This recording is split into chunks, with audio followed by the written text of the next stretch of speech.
शुरुआत करेंगे इस वक्त की बड़ी खबर के साथ, जो कि दिल्ली में कोचिंग हादसे मामले में इस मौत पर हाईकोर्ट ने सख्त रुख अख्तियार कर लिया है। एक जनहित याचिका पर सुनवाई करते हुए कोर्ट ने एमसीडी, सरकार, पुलिस सबसे सवाल किए। ये कहा कि सिर्फ एक जूनियर अफसर को सस्पेंड कर दिया गया, बड़े बड़े अफसर क्या कर रहे हैं। कोर्ट में जांच अधिकारी को पेशी का फरमान भी सुना दिया गया।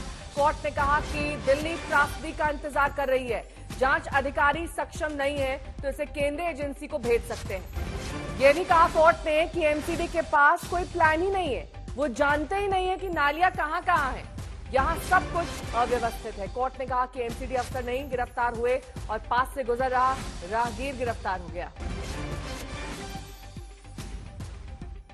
तो एमसीडी की लापरवाही पर दिल्ली हाईकोर्ट की जबरदस्त फटकार, ऊंचे अधिकारियों को तलब करने की मांग। वहीं दिल्ली कोचिंग हादसे को लेकर हाईकोर्ट ने सख्त टिप्पणी की। उन्होंने कहा कि एमसीडी अफसर नहीं गिरफ्तार हुए हैं, पास से गुजर रहा राहगीर गिरफ्तार हो गया। उन्होंने कहा कि एमसीडी के अधिकारियों को यह भी जानकारी नहीं है कि दिल्ली का ड्रेनेज सिस्टम कैसे काम करता है, यहां सब कुछ अव्यवस्थित है। एमसीडी के पास कोई प्लान नहीं है, जांच अधिकारी सक्षम नहीं है तो केंद्रीय एजेंसी को भेज सकते हैं।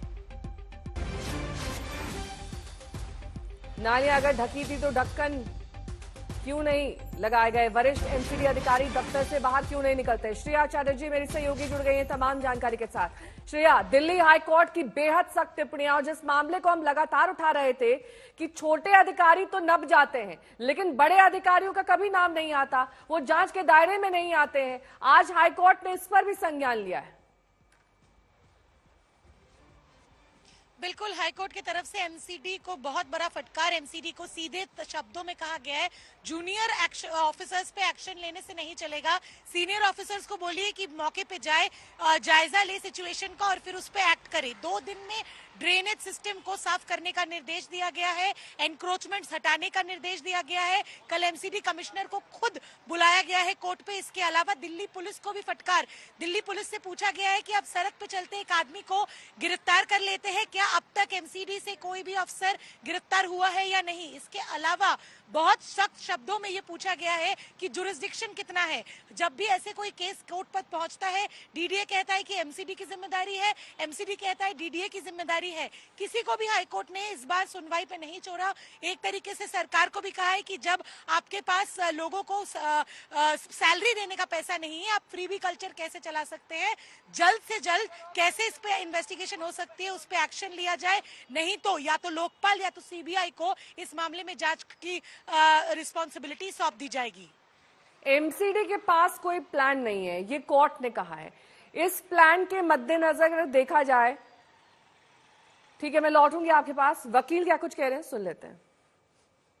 एक्चुअली चलाना होता तो पहले वो उनको अरेस्ट नहीं करिए, और क्या क्या ऑब्जर्वेशन है। बिल्कुल, देखिए जो कोरम पूर्ति दिल्ली पुलिस द्वारा किया जा रहा था कि किसी भी आपने अरेस्ट कर लिया कि कोई गाड़ी लेके जा रहा था, आपने उसको अरेस्ट कर लिया कि उसकी वजह से वो गेट टूट गया और लोग मर गए। आप उस एमसीडी ऑफिसर को नहीं प्रोसिक्यूट कर पा रहे हैं कि किसने ये मैप अप्रूव किया, किसने, अगर जो इन्वेस्टिगेट करता है उसने इन्वेस्टिगेट किया कि नहीं। एक मैंने अपनी पिटीशन में एक और जिक्र किया था, 26/6 की जो कंप्लेन थी एक स्टूडेंट द्वारा, उसको किस ऑफिसर ने इन्वेस्टिगेट किया या नहीं किया। तो इन सारी बातों पर हाईकोर्ट ने संज्ञान लिया है और हाईकोर्ट ने इनसे जवाब मांगा है। फ्राइडे तक इन सारे लोगों को जवाब देना है। सर, हाईकोर्ट ने क्या ये भी कहा है कि अगर ये रिस्पॉन्सिबिलिटी फिक्स नहीं होती है तो मैटर लोकपाल या सीबीआई या सीबीसी को they have asked that they've asked to the petitioners that to whom you want to give this inquiry, so we'll have to give them that like CVC or the Lokpal has to investigate the matter. So we'll prepare to whom that inquiry can be done. So on Friday we'll suggest the court that to whom the inquiry can be and given. all the respondent has to file a concern affidavit. The DCP concerned, IO concerned, and MCD has to file. Sir and the fire service. एक बड़ा सवाल ये है कि जो MCD counsellor है आम आदमी पार्टी की, जो एरिया की इंचार्ज है, वो बहुत दिनों से मिसिंग है। उस पर क्या कोर्ट का कुछ कहना था या उस फैक्ट? देखिए, सीधे ऑनरेबल कोर्ट ने कुछ नहीं कहा, लेकिन इनडायरेक्टली ऑनरेबल कोर्ट ने बहुत सारी बातें कही कि जो फ्रीबीज कल्चर आप लेके आए हैं और आपके पास फंड नहीं है, आपका इंफ्रास्ट्रक्चर जो है 100 साल पुराना है, आप जो आबादी जो दिल्ली का इंफ्रास्ट्रक्चर हुआ था वो 6-7 लाख लोगों के लिए इंफ्रास्ट्रक्चर यहाँ का बनाया गया था, लेकिन आज लगभग 3 करोड़ से ऊपर आबादी हो चुकी है, लेकिन आपका इंफ्रास्ट्रक्चर जो है वो 100 साल पुराना है। तो और आपके पास फंड नहीं है, आप इलेक्ट्रिसिटी बिल नहीं लेना चाह रहे हैं, आप पानी का बिल लेना नहीं चाह रहे हैं लोगों से, लेकिन उसके बदले में लोग अपनी जान गंवा रहे हैं। तो अगर आपको फ्रीबीज कल्चर देना आप दीजिए, लेकिन इंफ्रास्ट्रक्चर को आप डेवलप करिए। So you heard Rudra Vikram Singh who was speaking to us with regard. Sanjay Sharma मेरे सहयोगी इस वक्त तमाम जानकारी के साथ जुड़ गए हैं, राम किंकर सिंह भी जुड़ गए हैं। संजय, एक बेहद अहम बात जो यहाँ पर वकील ने कही कि आबादी लगातार दिल्ली की बढ़ती जा रही है, इंफ्रास्ट्रक्चर उसके सपोर्ट में नहीं उस तरीके से बनाया गया है, लगातार घोर भ्रष्टाचार की बात एमसीडी में सामने आती है और सारी एजेंसी टैंडम में काम करती हैं। मैप पास होने से लेकर उस पूरी बिल्डिंग को बनाने तक सब कुछ एक पूरे एक दायरे के तहत किया जाता है, यानी कि छोटे अफसर से बड़े अफसर तक की मिलीभगत इसमें होती है। इस बात से कोर्ट ने भी आज इनकार नहीं किया है। ऐसे में अगर कोर्ट इतनी सख्त टिप्पणियां कर रहा है, आने वाले वक्त में हम क्या कोई नी जर्क एक्शंस देख सकते हैं या फिर नहीं?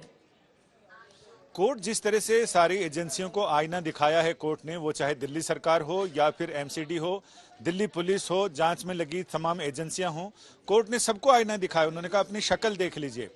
और कोर्ट ने यह भी कहा कि इंफ्रास्ट्रक्चर मजबूत नहीं, आप फ्री बीज कर रहे हैं। तो ये बड़ी बात है कि घर में नहीं दाने और अम्मा चली भुनाने। तो कोर्ट ने सीधा सीधा ये कहा कि आपने एमसीडी का मजाक बना रखा है और आपने ये जो सिर्फ कॉस्मेटिक आपने उपाय किए हैं कि नीचे वाले कुछ अफसरों को आपने निलंबित कर दिया, कुछ को आपने हटा दिया है, सर्विस से बर्खास्त कर दिया है, लेकिन बड़े अफसरों का क्या? कोर्ट ने साफ कहा है कि बड़े अफसर कभी निकलते ही नहीं हैं और उन्हें बार बार समय समय पर निकलना चाहिए, सामने आना चाहिए और अपनी चूक के लिए उन्हें ये स्वीकार करना चाहिए कि हाँ उनकी तरफ से गलतियां हुई, लेकिन वो तो एसी कमरों से बाहर निकलते ही नहीं हैं।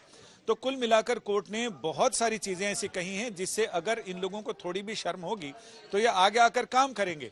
लेकिन जहां तक राजनीति की बात है, राजनीति सिर्फ मैसेज देने के लिए होती है, राजनीति सिर्फ वोट लेने के लिए होती है, लेकिन वोट लेने वाली राजनीति, जान लेने वाली राजनीति हो जाए तो इस पर कोर्ट ने इनको आईना दिखाया और इनको कहा है कि यहाँ चीजों को दुरुस्त करने की जरूरत है। और यही वजह है कि कोर्ट ने कहा कि एमसीडी के कमिश्नर पर्सनली यानी व्यक्तिगत रूप से हाजिर हों, कोर्ट में पेश हों। इसके साथ ही दिल्ली पुलिस जो संबंधित जिला है राजेंद्र नगर का, उस जिले के डीसीपी को और साथ ही आईओ को पूरी फाइलों के साथ पूरी तैयारी के साथ आने को कहा है। यानी शुक्रवार को आगे बम्बार्डिंग और होने वाली है जिसमें इन सारे लोगों से सवाल जवाब कोर्ट जवाब मांगेगी और कोर्ट ये पूछेगा कि आखिर उन्होंने अब तक क्या किया है। इसके साथ ही कोर्ट ने सभी एजेंसियों से स्टेटस रिपोर्ट मांगी है कि अब तक क्या किया गया है, आगे के लिए आपकी क्या योजना है, आपकी योजना है भी या नहीं है। चूंकि इतना पुराना इंफ्रास्ट्रक्चर है और आपने अभी तक उसमें कुछ दुरुस्त करने की सोची नहीं है और चीजें जैसे चल रही हैं अपने आप वैसे ही चल रही हैं, आपने अपनी तरफ से उसमें कोई योगदान नहीं दिया है। यानी कोर्ट ने जो चीजें कही हैं और बहुत सारी चीजें हैं जो बिटवीन द लाइंस पढ़ने की हैं, कोर्ट ने सारी चीजें इनको बताई, ये खोलकर नहीं बताई है, लेकिन ऐसी चीजें बताई हैं जिससे अगर आप देखें तो फार्मूले की तरफ बोली हैं, समझने को बहुत कुछ है। तब जबकि ये एजेंसियां, ये सरकारें, ये स्थानीय निकाय कुछ समझना चाहें और सिर्फ अगर पॉलिटिक्स करनी है तो फिर पॉलिटिक्स करनी है, फिर तो कोर्ट के कहने का भी कोई मतलब नहीं। लेकिन कोर्ट ने बहुत ही सख्त लहजे में कहा है कि आपने पूरे संस्थानों का मजाक बनाकर रख दिया है।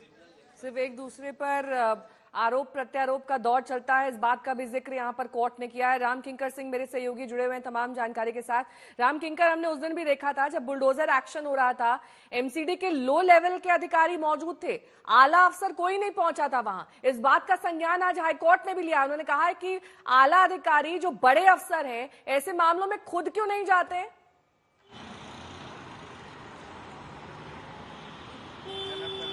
बिल्कुल, और शायद यही वजह है कि जब एई को सस्पेंड किया और जेई को टर्मिनेट किया, उसके बाद इंजीनियर्स का जो फोरम है वो आला अधिकारियों के पास गया और ये कहा कि क्यों ना इस पूरे मामले में चीफ इंजीनियर और साथ ही साथ जो डिप्टी कमिश्नर है, यानी जिनके दस्तखत से वो बजट पास होता है, जिस बजट से ड्रेनेज सिस्टम की सफाई होती है, उनके खिलाफ क्यों ना कार्रवाई हो। हालांकि सवाल का जवाब एमसीडी को देना होगा। अभी जब मैं आपसे बात कर रहा हूं तो दिल्ली के अलग अलग इलाकों में इस वक्त जो है अतिक्रमण हटाने को लेकर कार्रवाई चल रही है, लेकिन सख्त लहजा कोर्ट का ये साफ दिखाता है कि अगली बार जब खुद कमिश्नर पेश होंगे तब शायद उनके हाथों में वो इंटरनल रिपोर्ट होगी एमसीडी की, जिसके जरिए ये पता चलेगा कि आखिरकार उस बेसमेंट में पानी घुसा तो घुसा कैसे, क्या बाहर ड्रेनेज सिस्टम फटा था उसके बाद से पानी अंदर घुसा, या फिर ड्रेनेज की सफाई ही नहीं हुई थी, और अगर ड्रेनेज साफ करने का दावा किया गया था तो वो किया गया था कब, और आखिर जब ये हादसा हो गया तो उसकी जिम्मेदारी कौन लेगा। तो साफ है बहुत सारे सवालों के जवाब होंगे,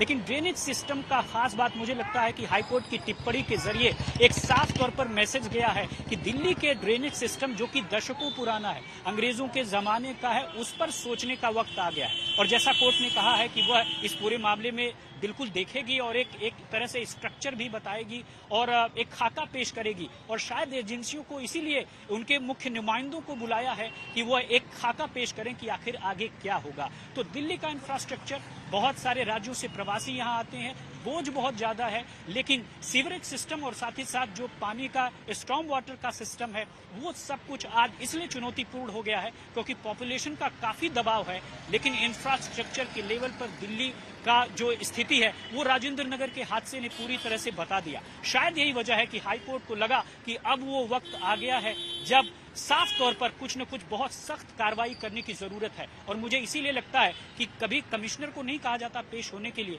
लेकिन आज ये दिखाता है, एक मैसेजिंग है कोर्ट की कि ये सख्त मैसेज है कि आप खुद आइए और बताइए, क्योंकि अमूमन राजेंद्र नगर के मामले में भी ऐसा ही हुआ कि जो कॉन्ट्रैक्ट पर जेई था उसे टर्मिनेट कर दिया, जो एई था उसे सस्पेंड कर दिया, लेकिन आचार्य जी भी जुड़ी हुई है, इसके साथ ही मेरे सहयोगी संजय शर्मा भी लगातार बने हुए। श्रेया, कोर्ट ये कह रहा है कि अगर जांच अधिकारी सक्षम नहीं है और इस मामले की सघन जांच नहीं हो सकती है तो केंद्रीय एजेंसी को ये मामला सुपुर्द किया जा सकता है। आने वाले वक्त में हम ऐसा देख सकते हैं, क्योंकि आज कोर्ट ने ऐसा कह दिया है और ये माना है कि हो सकता है इतने सारे डिपार्टमेंट्स की मिली भगत है कि इसमें केंद्रीय जांच एजेंसी ही काम आएगी।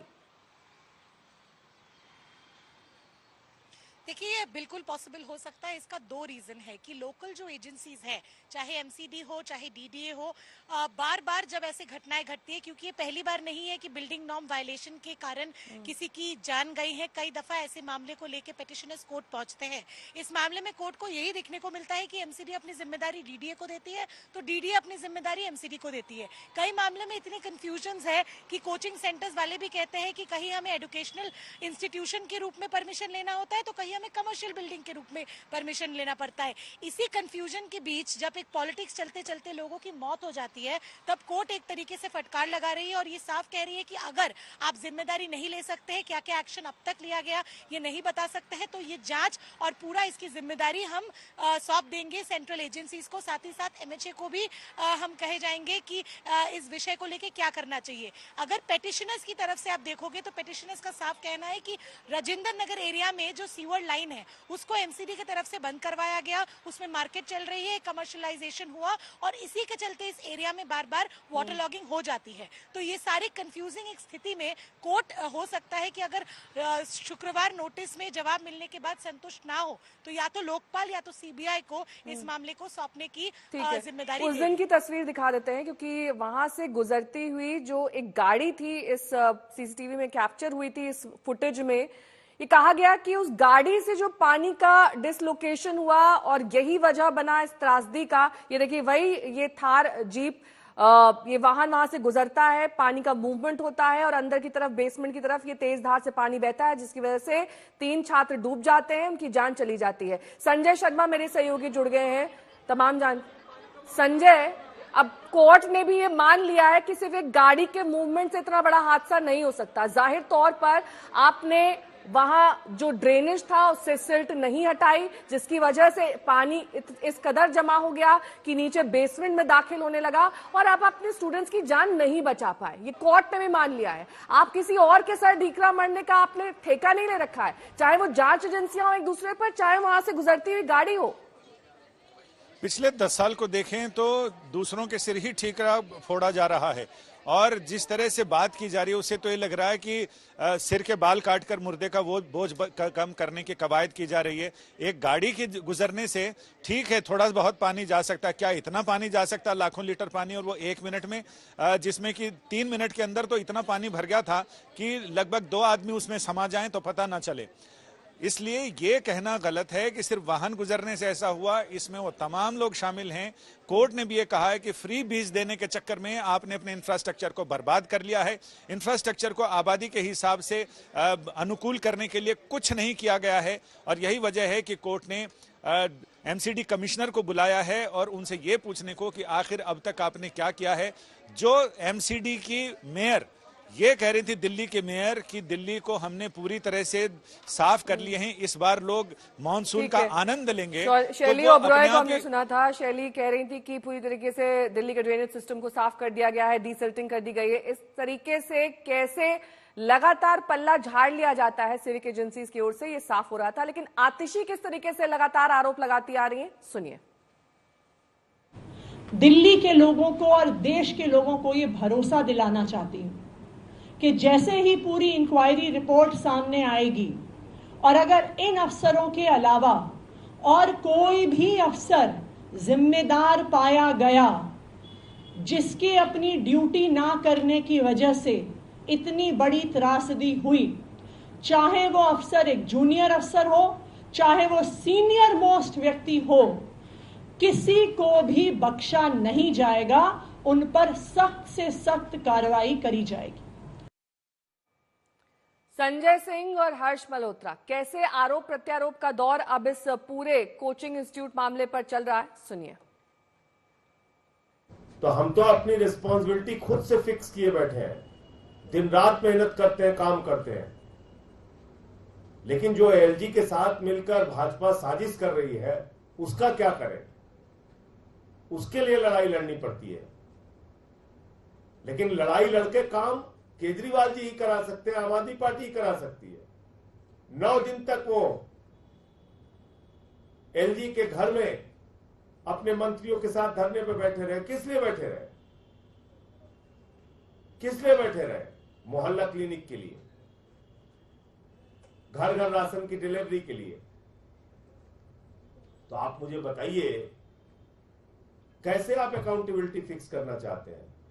3 बच्चे मर जाते हैं और सीएम साहब सरकार जेल से चलाना चाहते हैं। ये जो सीएम साहब की हठधर्मी है केजरीवाल साहब की, जिसके कारण से इस तरह की ये घटनाएं हो रही हैं। लगातार पानी भरता है, वाटर लॉगिंग हो रही है, लेकिन ये भी नालों की सफाई ठीक से नहीं होती है, सीवर की सफाई ठीक से नहीं होती है। इसके अलावा वहां का जो टोटल एडमिनिस्ट्रेशन है जिसकी वजह से ये घटना हुई है, इस सब की जिम्मेदारी इनका पॉलिसी पैरालिसिस और non implementation of their duties है, जिसके कारण से चाहे वो आतिशी जी हों, चाहे वो केजरीवाल साहब हों, उनका पार्षद वहीं का है। ये सारी जिम्मेदारी दिल्ली सरकार की है। और सबसे बड़ी बात आप देखिए कि यहाँ पर संजय सिंह जी ये कहते हैं कि एलजी को हटाओ। अरे कूड़ा तो तुम्हें उठाना है, नाली साफ तो तुम्हें करनी है, इसमें एलजी साहब ने क्या करना है? तो इसकी